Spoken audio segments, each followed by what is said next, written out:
Madame, Monsieur, bonsoir et bienvenue aux 19h de ce 15 mai. À la une de l'actualité, la 6e session du groupe de travail mixte algéro-portugais, sanctionné par la signature d'un procès verbal de coopération dans différents domaines. Il a été question de renforcer l'investissement également lors du forum algéro-argentin. Les détails dans ce journal.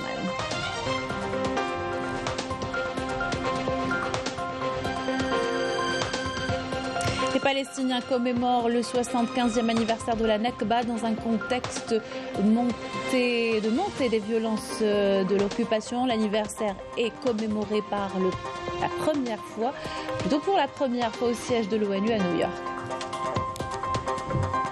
L'ONG Oxfam classe le Maroc parmi les pays les plus inégalitaires. Le Marzen fait sombrer sa population dans la précarité, notamment les franges vulnérables. L'exploitation des enfants est devenue chose courante.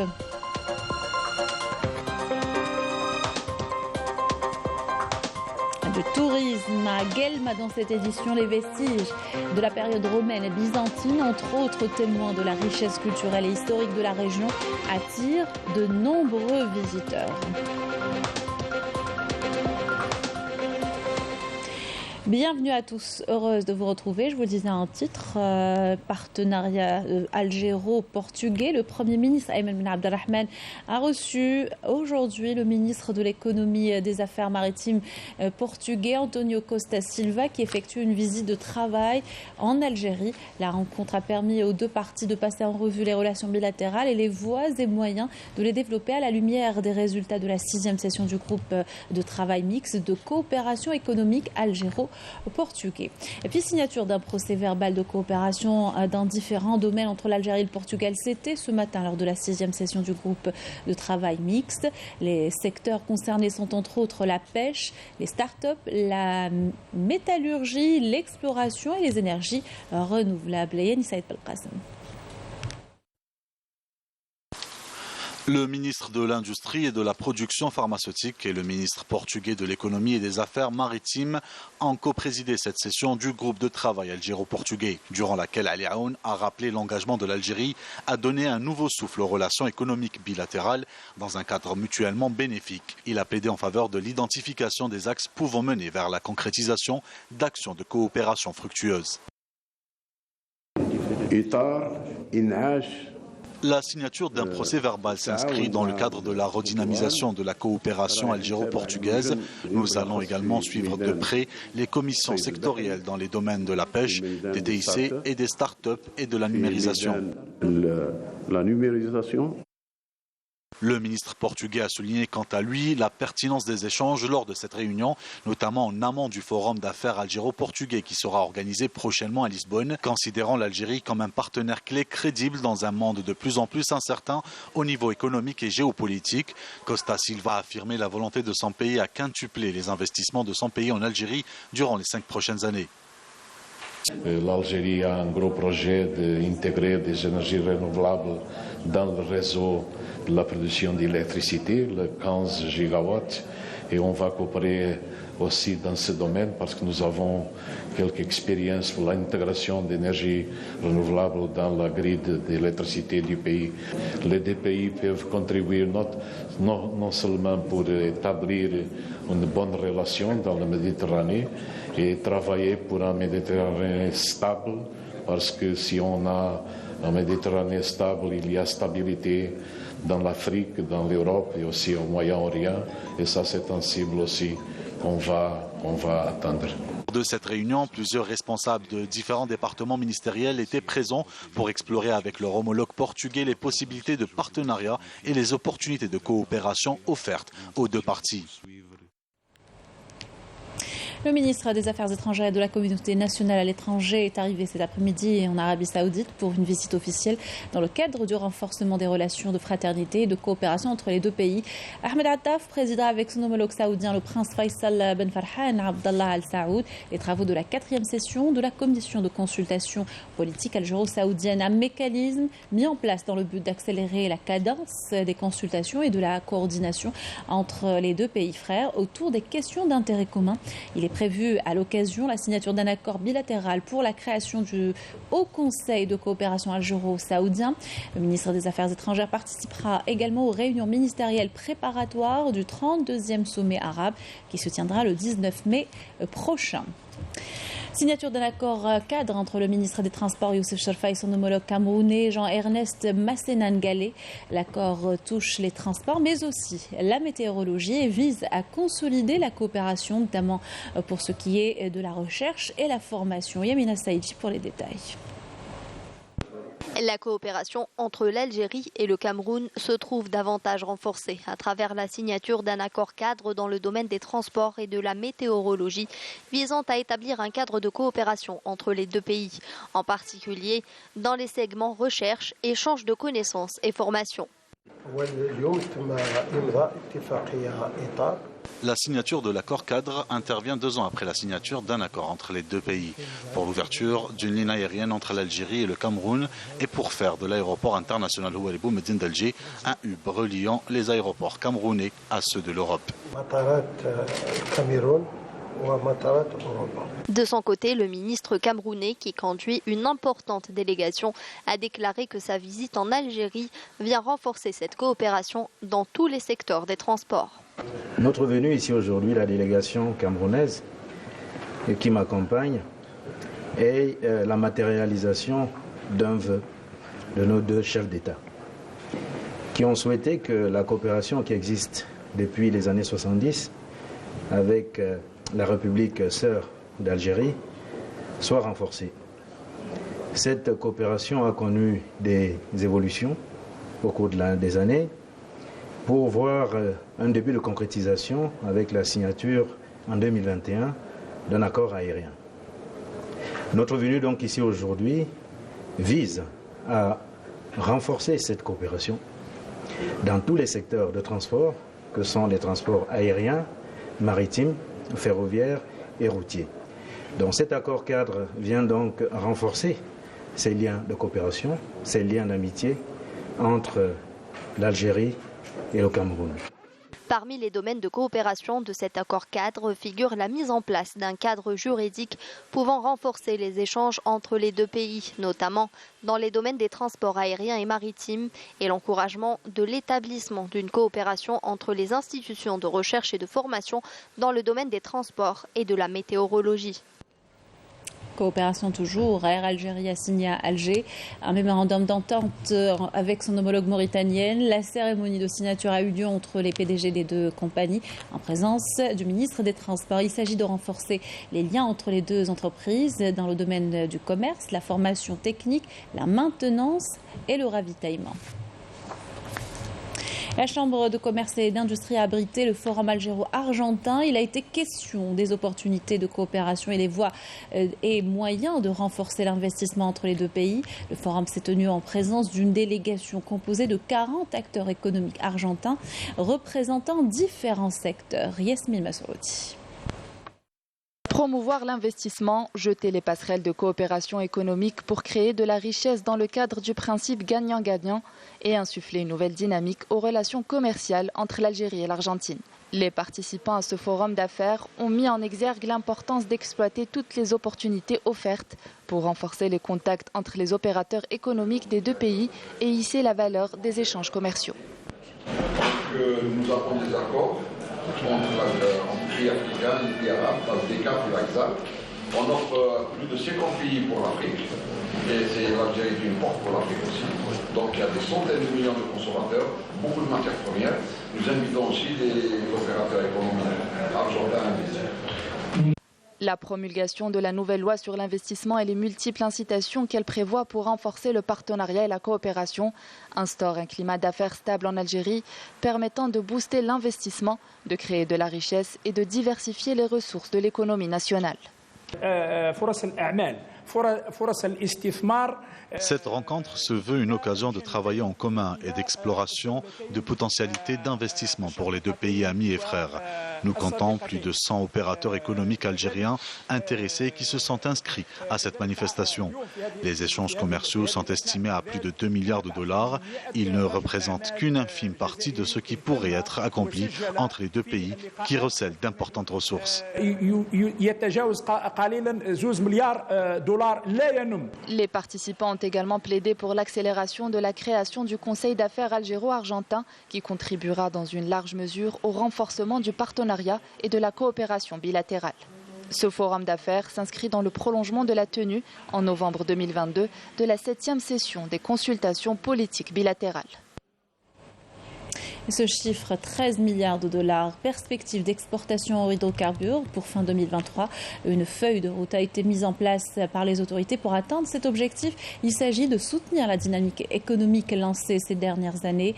Depuis octobre 2022, 1300 entreprises et 52 000 postes d'emploi ont été créés. Bedia Amarni. L'économie algérienne ne repose plus sur les exportations des hydrocarbures, mais également sur les exportations hors hydrocarbures dont les recettes se sont établies à 7 milliards de dollars en 2022. Une nouvelle feuille de route est adoptée par le gouvernement pour augmenter ses exportations et atteindre les 13 milliards de dollars. 13 مليار دولار هو سقف التحدي الذي رفعه السيد رئيس الجمهورية. Le seuil de 13 milliards de dollars est le défi lancé par le président de la République qui est aussi l'objectif du ministère du Commerce qui œuvre à l'atteindre et de concrétiser cette stratégie. Si nous évoquons les exportations, nous devrons évoquer également la production et les importations car il est vrai que l'Algérie dispose de beaucoup de potentialités en termes de production, mais notre pays importe aussi de nombreux produits dans la matière première pour produire localement et satisfaire le marché national mais aussi étranger. التكميلية في كل ما هو إنتاج المنتجات الموجهة للسوق المحلية والتصدير. Les différents secteurs économiques en Algérie connaissent une véritable dynamique, ce qui a permis la création de 1300 entreprises et 52 000 emplois depuis octobre dernier. الحركية الاقتصادية في الجزائر عرفت تطورا كبيرا في ظل السياسة الحالية. La dynamique économique en Algérie a connu de grands développements grâce à la nouvelle politique économique. Nous avons atteint des niveaux importants pour la première fois dans le domaine des exportations. Le chiffre de 13 milliards ne fait pas peur à l'Algérie ni à nos économistes puisque toute cette démarche mise en place suit un plan économique bien étudié.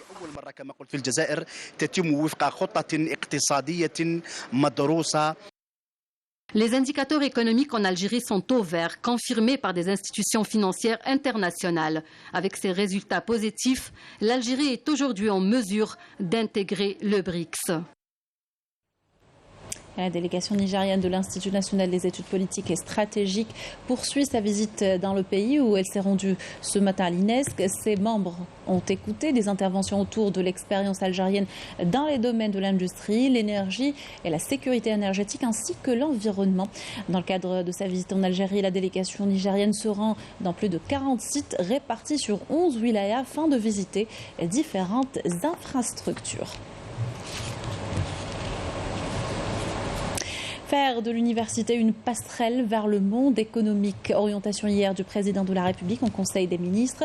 Des résultats probants ont été réalisés dans ce sens avec l'émergence de pas moins de 10 000 projets innovants. La création notamment de filiales économiques au sein des établissements universitaires. Les détails par Yamina Saïchi. Connecter l'université à son environnement socio-économique, un défi relevé par l'université algérienne qui a pour objectif de multiplier les opportunités d'employabilité des diplômés universitaires.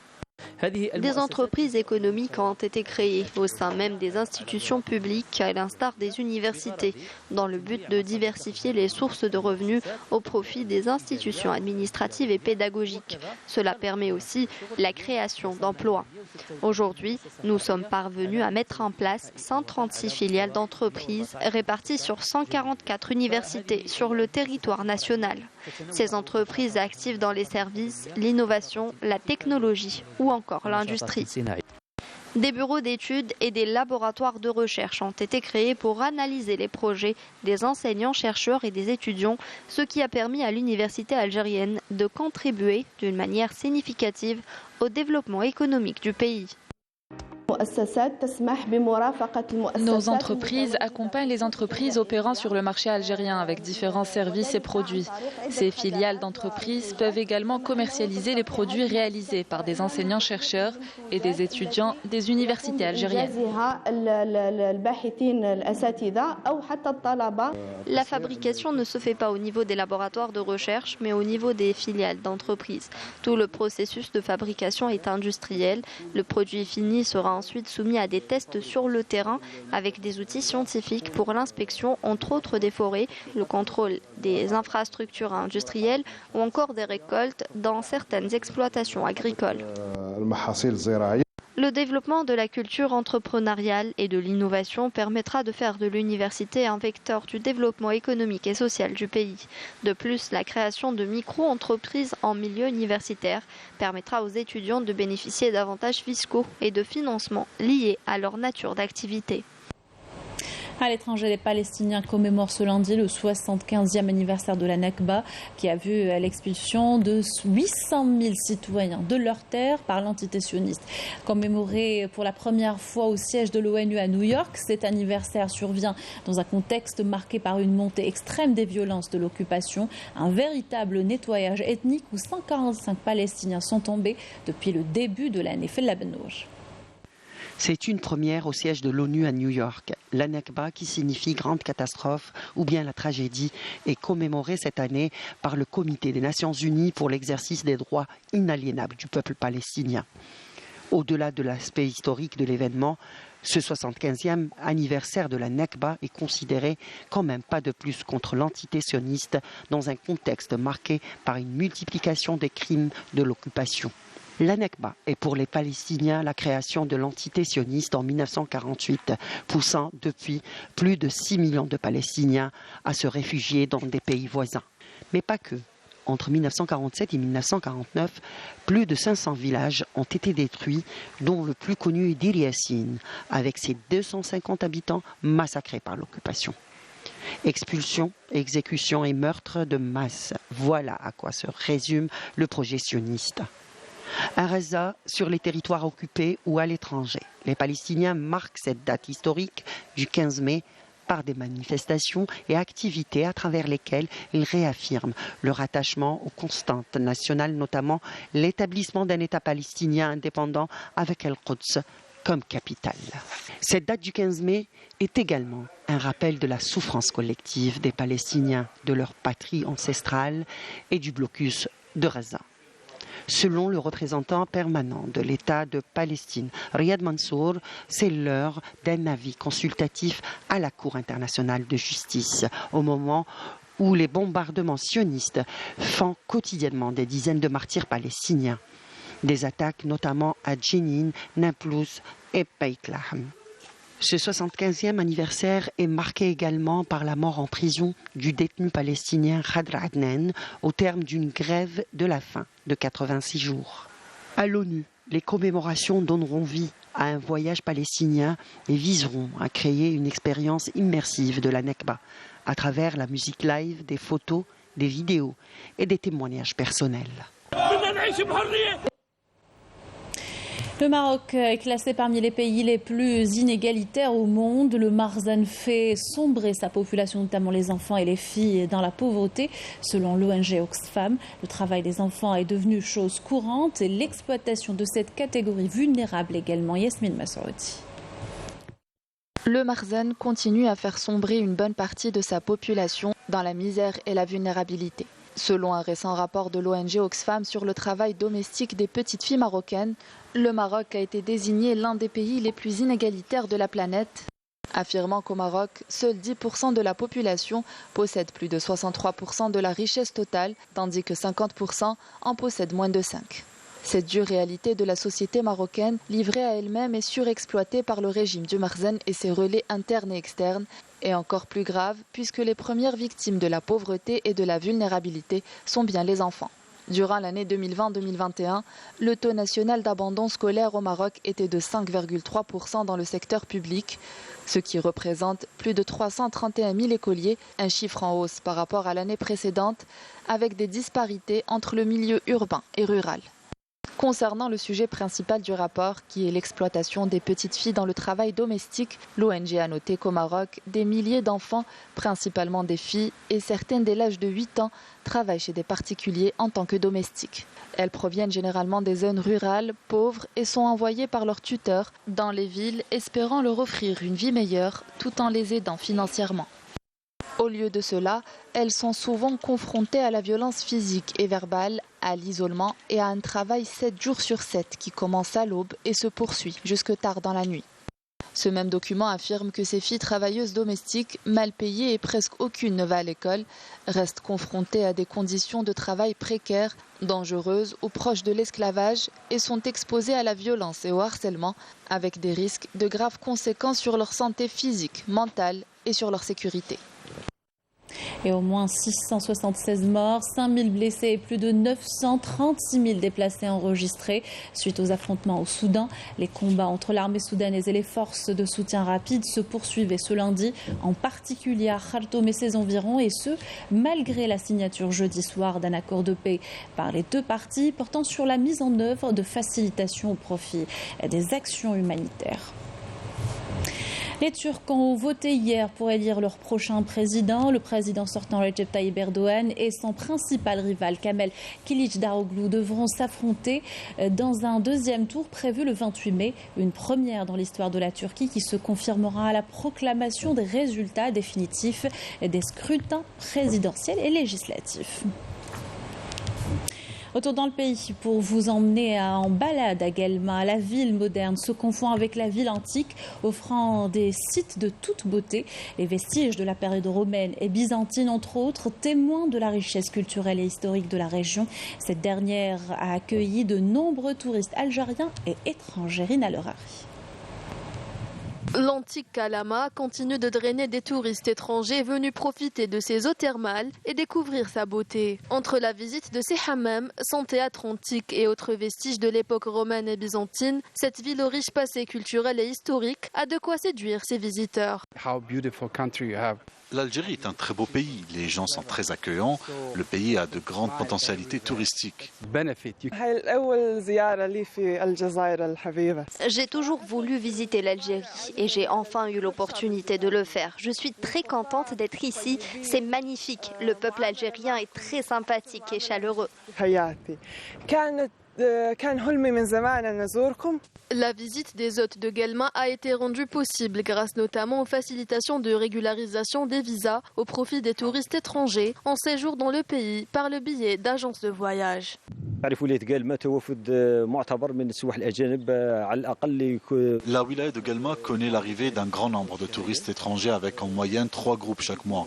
Entre 2022 et 2023, nous avons enregistré près de 22 agences de voyage qui ont choisi Guelma comme destination touristique par excellence. En ce qui concerne la régularisation des visas, elle s'effectue dès l'arrivée des touristes en Algérie, ce qui a grandement contribué à attirer plus de visiteurs et promouvoir le tourisme dans notre pays.